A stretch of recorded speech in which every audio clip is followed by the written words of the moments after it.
Bien, entonces, en cuanto a la resolución de este tipo de ecuaciones diferenciales parciales, se puede decir que salvo geometrías y condiciones de frontera simples, esas ecuaciones no suelen tener soluciones exactas o soluciones analíticas. Entonces, por ejemplo, si tenemos el caso de esta figura en donde tenemos que el dominio es una región rectangular y las condiciones de frontera son homogéneas, para este tipo de problemas sí existen soluciones analíticas. Pero si uno tiene un dominio como el que se muestra a la derecha, en donde la geometría es un poco más complicada y donde tal vez las condiciones de frontera pueden llegar a ser más complejas también, entonces para este caso lo más probable es que se tengan que utilizar métodos numéricos. Entonces, algunos de estos métodos son los siguientes. Tenemos por un lado el método de diferencias finitas y el método de elementos finitos. Estos métodos tienen nombres muy parecidos, pero el enfoque es un tanto distinto. En el caso de los métodos de diferencias finitas, la programación es un poco más simple, pero no es tan robusto como los métodos de elementos finitos. Sin embargo, es más conveniente el método de diferencias finitas desde un punto de vista didáctico. Entonces, en esta lección se va a hacer uso del método de diferencias finitas aplicados a problemas de modelamiento de sistemas térmicos. Entonces, para comenzar a tener una comprensión de sobre en qué consiste estos métodos, vamos a considerar la siguiente ecuación. Esta es la ecuación de Laplace que describe la distribución de temperatura en régimen estacionario para un problema de dos dimensiones. ¿Ok? Entonces, lo que consiste el método de diferencias finitas es tomar el dominio físico que a mí me interesa analizar, que por ejemplo esto puede ser el área de sección transversal de una geometría, por ejemplo de una barra esbelta, ¿verdad? Este es el área de sección transversal. Aquí tenemos los ejes X y Y. Y lo que va a hacer el método de diferencias finitas es llevar a cabo una discretización de tal forma que lo que obtengo en la figura de la derecha es lo que se conoce como una grilla o malla, ¿ok? O una red. Estos puntos que conforman esta malla es lo que se conoce como nodos. Y entonces la idea central del método consiste en discretizar el dominio de interés y de esta forma encontrar la temperatura ya no en cualquier punto del dominio, sino que ahora en los puntos donde coinciden con los nodos. ¿Ok? Y luego mediante un proceso de interpolación uno puede obtener la temperatura en cualquier punto. Pero la idea básica es esa. Yo paso de un continuo a un digamos, a una configuración discreta, que en este caso son los nodos, y lo que voy a hacer ahora es encontrar la temperatura en los nodos mediante el esquema numérico que a continuación se va a mostrar.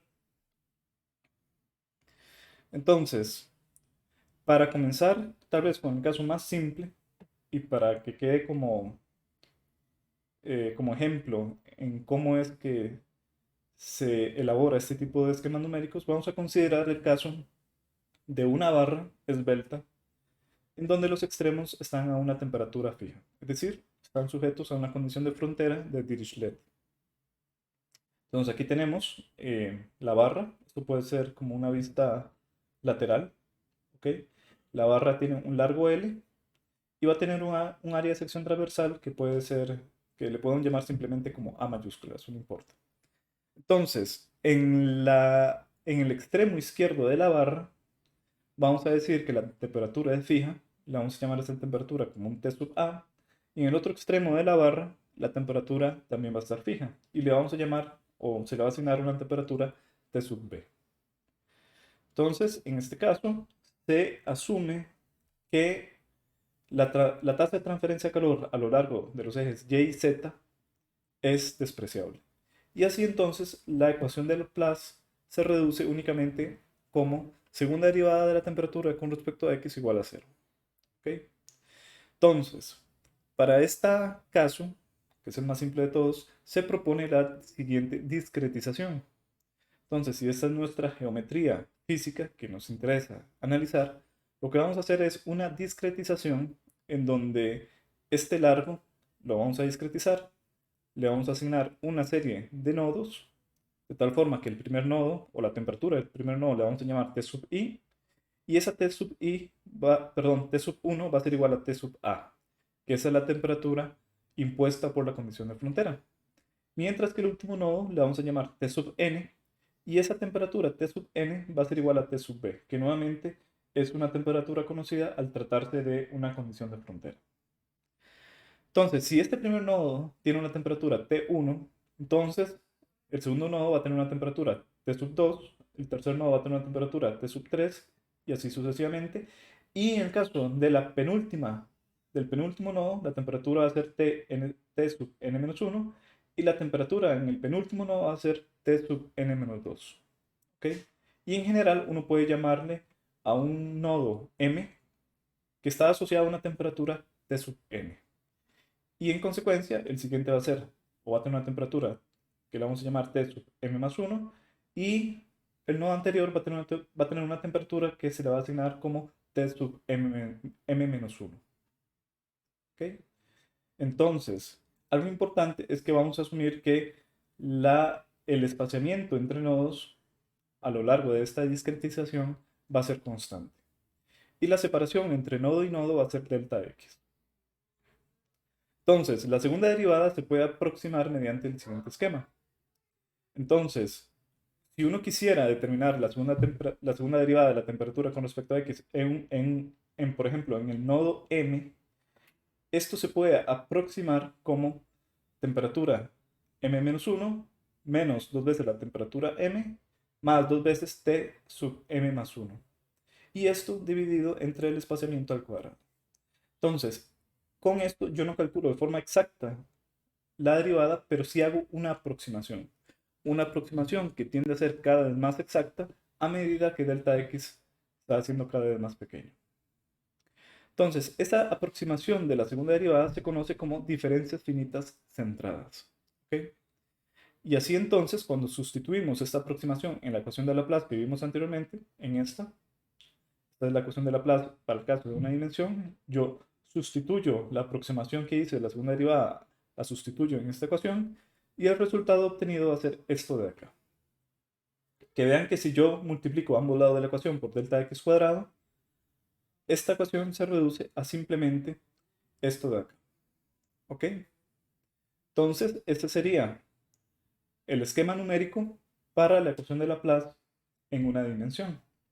Para los nodos, o para todos aquellos nodos que no es ni el primero ni el último, sino que son nodos internos.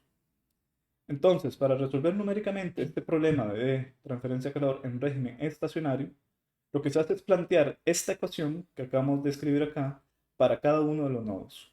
¿Ok? Entonces, por ejemplo, si esta es mi discretización, entonces para el nodo m igual 2, entonces yo me vengo a esta ecuación, a este esquema, y yo digo, la ecuación asociada para el nodo m igual 2 va a ser t sub 2 menos 1, es decir, t sub 1, que es este de acá, menos 2 veces t sub 2, que es el que escribo acá, más t sub 1 más 1, que sería t sub 3, perdón, t sub 2 más 1, que quedaría como t sub 3, y eso va a ser igual a 0.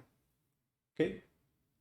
Ahora, para el nodo m igual 3, lo que hago es, si m ahora vale 3, el primer término va a ser t sub 3 menos 1, es decir, t sub 2, menos 2 por t sub 3, que es este de acá, más t sub 3 más 1, que es t sub 4, y esto igualado a 0.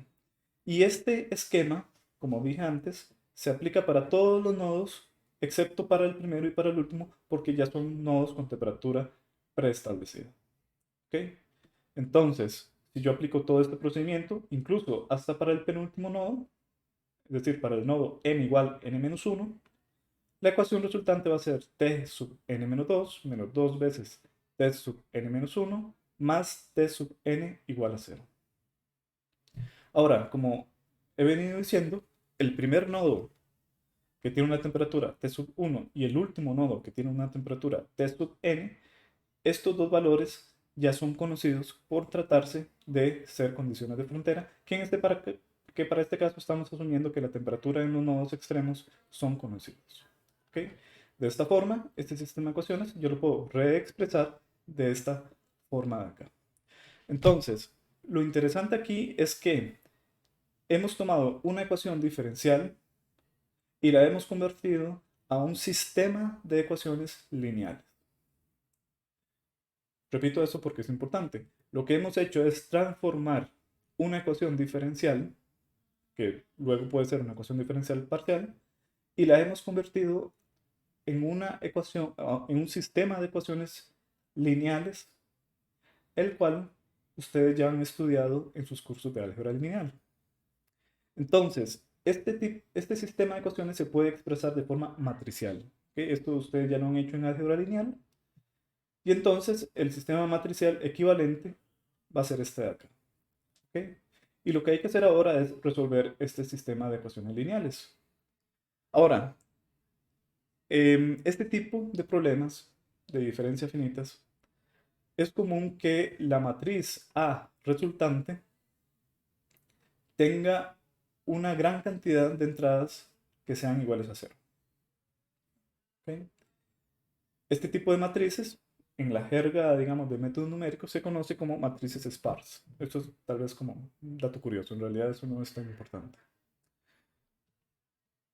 Y a continuación, entonces, si uno viera, digamos, con una especie de panorámica, lo que uno va a ver es que este tipo de matrices, los elementos diferentes de cero van a estar agrupados a lo largo de la diagonal de la matriz, mientras los elementos que sí son cero van a ser todos aquellos elementos que no están cerca de la diagonal. Entonces, este tipo de sistemas, aunque se pueden resolver mediante métodos directos como el Gauss-Jordan que ustedes aprendieron en sus cursos de álgebra lineal, puede llegar a ser ineficiente porque está almacenando en memoria una gran cantidad de valores que en principio no aportan información, como son las entradas de ceros. Entonces, una alternativa consiste en usar otro tipo de métodos que se conocen como métodos iterativos. Estos métodos, o uno de estos métodos, tal vez el más conocido, es un método que se conoce como Gauss-Seidel. Entonces, en este método se busca obtener la solución de la temperatura en el nodo n partiendo del esquema que obtuvimos anteriormente. Y a partir de acá, lo que se hace es despejar Tm. ¿Ok? Entonces se despeja Tm, se obtiene esta ecuación, y lo que se hace es plantear esta ecuación para todos y cada uno de los nodos. ¿Ok? Ahora, este procedimiento es iterativo, es decir, yo hago una primera estimación para todos los nodos, el resultado que obtengo no va a ser la solución exacta, pero vuelvo a iterar, es decir, vuelvo a hacer todo el procedimiento con los valores de Tm actualizados y así obtengo otros valores de temperatura de los nodos nuevos, ¿ok? O actualizados. Y el procedimiento se repite y se repite hasta que ya la solución no experimente mayor diferencia con respecto a la iteración anterior. ¿Ok? Entonces, para implementar este método es necesario brindar valores iniciales de las temperaturas de los nodos internos. Como el método es lineal, uno puede fijar cualquier valor de t. En este caso, lo usual es asignarle inicialmente la temperatura de los nodos internos, una temperatura igual a cero, que conforme se va implementando e iterando, esas temperaturas se van actualizando hasta que ya no experimente variaciones tras iteraciones. ¿Ok? Entonces, para tratar de ejemplificar en qué consiste este método, consideremos el caso que vimos anteriormente.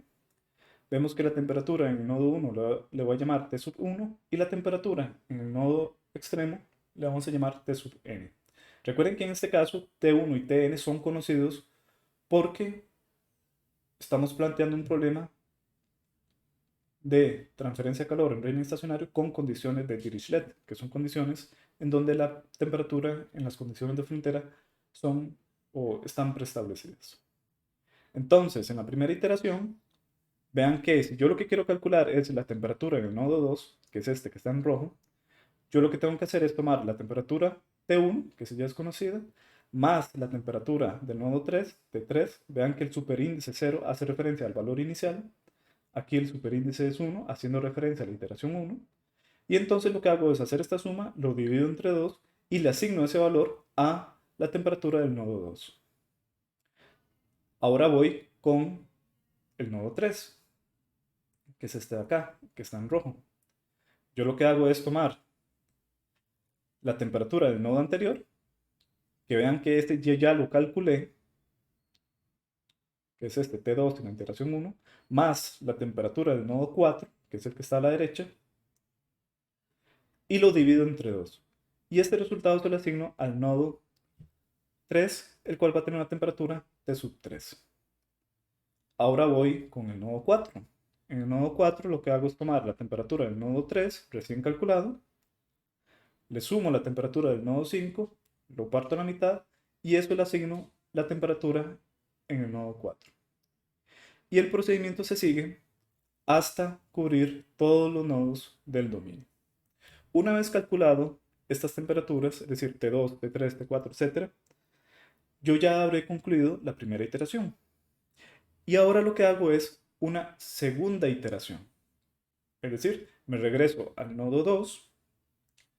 Este nodo 2, la temperatura va a ser la temperatura T1 más la temperatura T3, pero este T3 va a ser la que se calculó en la iteración anterior. Esto lo divido entre 2 y se lo asigno a la temperatura 2. Luego vamos con la temperatura 3 de la segunda iteración. Entonces lo que hago es tomar la temperatura 2, que ya calculé, más la temperatura del nodo 4, que se calculó en la iteración anterior, lo divido entre 2 y eso se lo asigno a la temperatura del nodo 3. Ahora voy con el nodo 4. El nodo 4 va a consistir en tomar la temperatura del nodo anterior más la temperatura del nodo 5, lo parto a la mitad y esa va a ser la temperatura del nodo 4. Y así voy hasta llegar hasta el penúltimo nodo. Y con eso ya habré concluido la iteración 2. Y el procedimiento se repite y se repite y se repite hasta llegar a la última iteración en donde el procedimiento viene siendo el mismo. ¿Ok? Ahora, ¿cuántas iteraciones hay que hacer? ¿Cuántas iteraciones son suficientes? Bueno, para eso uno decide terminar el procedimiento iterativo hasta que no exista variaciones entre la temperatura de un nodo en una iteración con respecto a otra iteración. ¿Ok? Entonces, cuando ya no hay variaciones, por ejemplo, en las temperaturas de los nodos internos, entonces uno puede afirmar que la solución ha convergido y que se puede detener el procedimiento de cálculo. Entonces, a continuación lo que vamos a ver es tal vez ver un poco el código y mostrar los resultados al aplicar el método Gauss-Seidel a un problema de una dimensión con condiciones de contorno de Dirichlet.